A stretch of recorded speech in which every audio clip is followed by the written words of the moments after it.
Bonjour à tous, aujourd'hui on va parler de sécurité des terminaux, on va s'intéresser naturellement à l'antivirus, mais également à ses évolutions, l'EDR, l'XDR, le SIEM et le SOC.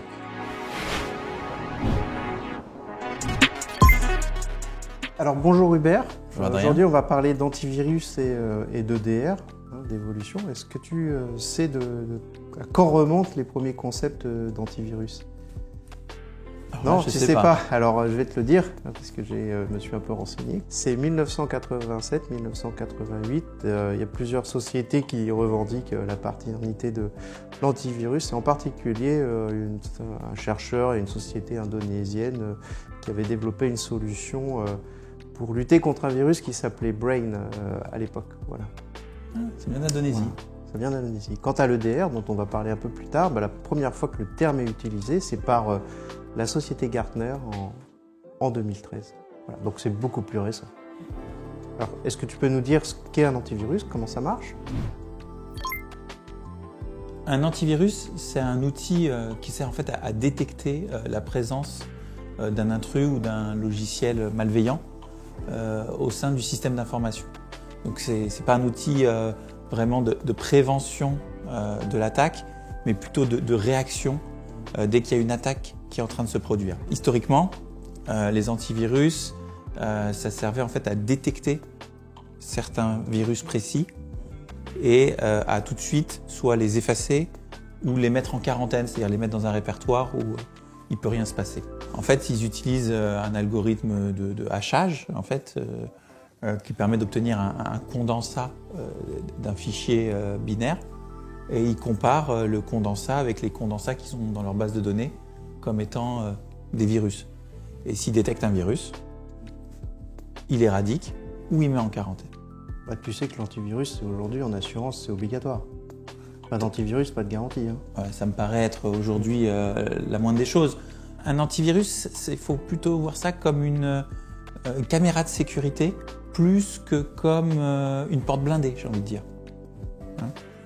C'est vraiment un truc pour détecter si quelque chose rentre et est malveillant. Mais lorsqu'il est détecté par l'antivirus, il est déjà à l'intérieur.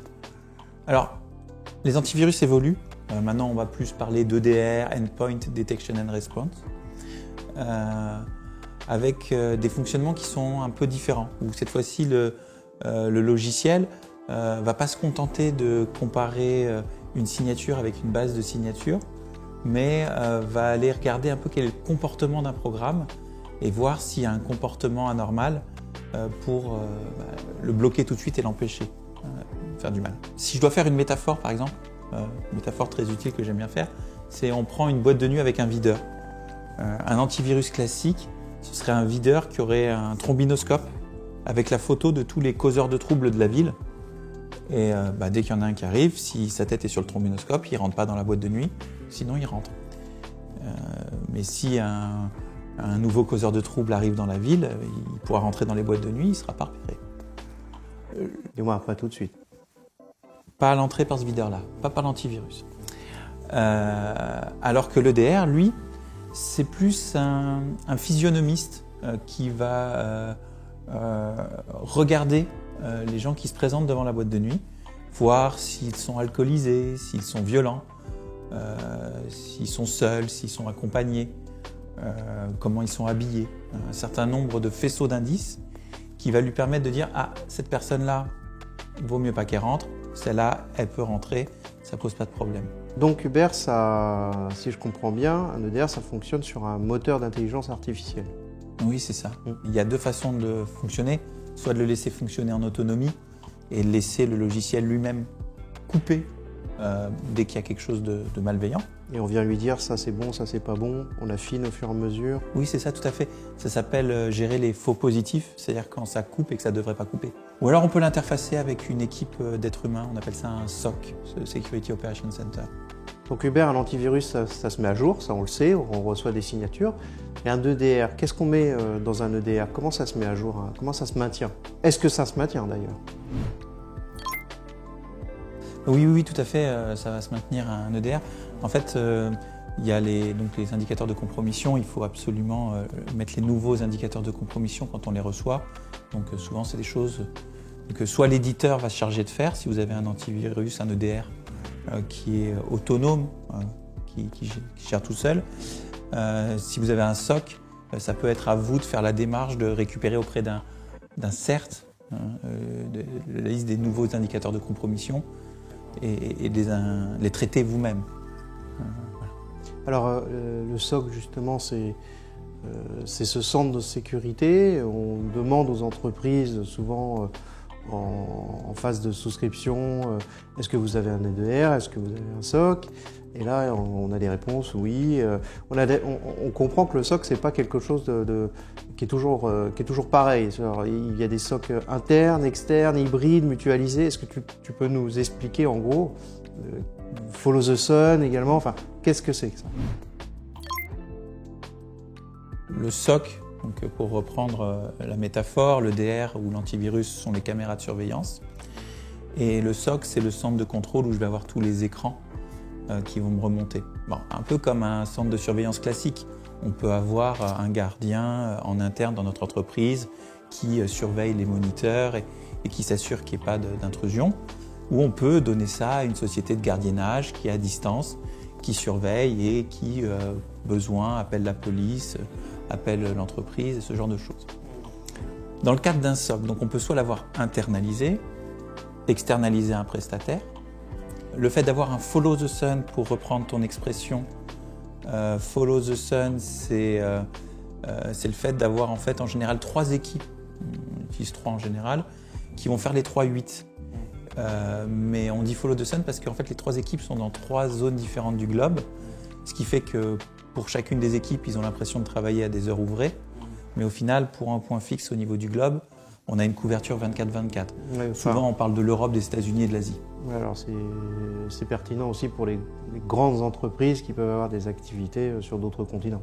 Exactement. Si on est un grand groupe, je pense à une entreprise comme, je sais pas, IBM par exemple, qui est très grosse, qui est partout sur Terre. Ils ont besoin d'avoir un SOC qui est capable de répondre en 24/7. Donc ils vont avoir des équipes à Singapour, ils vont avoir des équipes en Europe et ils vont avoir des équipes aux États-Unis par exemple. Et chacune de ces équipes va couvrir une plage des 24 heures. Il y a un SOC hybride, parce que ça aussi on l'a entendu. C'est quoi un SOC hybride? Un SOC hybride, ça veut dire qu'il y a une partie qui est gérée en interne et une partie qui est gérée en externe. Alors très souvent, la répartition la plus commune, c'est les événements les plus critiques sont gérés par les internes. Bon, en général, on les catégorise 1, 2, 3 ou ABC. On va dire que les catégories A et B qui sont les plus critiques vont être gérées par les internes. Et tous les problèmes qui sont de catégorie C, là, on va les sous-traiter à un prestataire parce que c'est plus simple à gérer pour des raisons financières. D'accord, d'accord. Et ok, alors EDR, SOC, on a bien compris comment ça fonctionnait. Souvent également, lorsqu'on s'intéresse à un risque, on parle évidemment de ces notions-là, mais on parle aussi de SIEM. Et on voit que le SIEM vient interagir avec le SOC, le DR, etc. Est-ce que tu peux nous expliquer un peu ce que c'est? Le SIEM, donc encore un acronyme anglais, c'est un logiciel, un outil qui sert en fait à centraliser tous les journaux d'événements de l'entreprise et à les analyser et à faire ce qu'on appelle de la corrélation de logs notamment. C'est-à-dire que si j'ai une alerte antivirus sur ce point-là, que j'ai un réseau qui est saturé à cet endroit-là et que j'ai une machine qui ne répond plus à cet endroit-là, peut-être que si je relie les 3, je me rends compte que c'est une même attaque et qu'il faut que je réagisse très vite. C'est ce qu'on appelle faire de la corrélation de log. On peut faire de la corrélation temporelle, on peut faire de la corrélation spatiale ou spatio-temporelle. Voilà. Et l'idée, c'est de regrouper ces événements qui, peut-être disjoints, ne vont pas attirer d'alerte, mais ensemble... D'accord. Bon, aujourd'hui, on voit que c'est quand même de plus en plus un prérequis d'avoir un EDR et un SOC quand on est une ETI, qu'on souhaite souscrire un contrat d'assurance. L'antivirus, c'est très bien, mais finalement, ça commence un peu à montrer ses limites. Est-ce qu'on peut parler à terme de disparition de l'antivirus? Clairement, l'antivirus tel qu'on l'a connu sur nos machines en fin des années 90, début des années 2000-2010, cet antivirus-là, à mon sens, il est voué à disparaître. Parce qu'aujourd'hui, on a des solutions qui sont beaucoup plus modernes, beaucoup plus efficaces, beaucoup plus performantes. Et ce système de comparaison de signatures aujourd'hui est complètement désuet, très facile à contourner par des attaquants. Et d'ailleurs, les antivirus ne font vraiment pas peur aux attaquants. Aujourd'hui, les attaquants savent les désactiver sans problème. On le voit systématiquement. Souvent, l'antivirus est désactivé. Je pense que c'est voué à disparaître. En revanche, tout ce qui est EDR voit son scope de plus en plus s'élargir. On parle maintenant de plus en plus d'XDR, de MDR, différents sigles qui apparaissent. En fait, l'EDR, c'est un Endpoint Detection and Response, donc ça détecte et ça répond aux problématiques sécurité sur un terminal, un endpoint. Maintenant, on étend la couverture de cet EDR au réseau. Ça va surveiller un réseau, ça va surveiller un switch, un routeur, un firewall, et on va commencer à surveiller à la fois les terminaux et le réseau avec ce petit d'outil. Communément, ce que je dis, c'est avant, il y avait des caméras de sécurité dans les salles où on stockait le matériel. On commence à mettre des caméras de sécurité dans les couloirs en plus des salles. En plus des salles. On les garde dans les salles. Bien sûr. Merci Hubert. Alors tu as parlé d'EDR. Alors c'est vrai que l'EDR, on a vu, ça remonte à 2013, mais en fait je t'ai pas tout dit. L'EDR, ça remonte vraiment à 2015. En 2013, ça s'appelait ETDR, Endpoint Threat Detection and Response. Et en fait, Gartner, 2 ans après, a décidé de le contracter, peut-être pour des raisons commerciales, peut-être pour des raisons de facilité de prononciation et d'usage. En tout cas, merci beaucoup pour cette présentation intéressante sur l'EDR, l'antivirus, le SOC et tout ce qui va autour et comment tu vois l'avenir par rapport à ça. Merci à Hubert pour ses explications très claires sur la sécurité des terminaux. Donc on a vu l'antivirus, qui est une solution qui a plus de 30 ans, qui se base sur une liste de signatures, qui aujourd'hui semble être en perte de vitesse. Quoi qu'il en soit, elle est toujours exigée et prérequise pour un assureur qui souhaite offrir une couverture d'assurance. À côté de ça, on voit l'émergence de nouvelles technologies qui, là encore, sont sollicitées pour les entreprises de plus grande taille. Il s'agit de l'EDR avec tout un tas de services autour, SOC, SIEM, etc.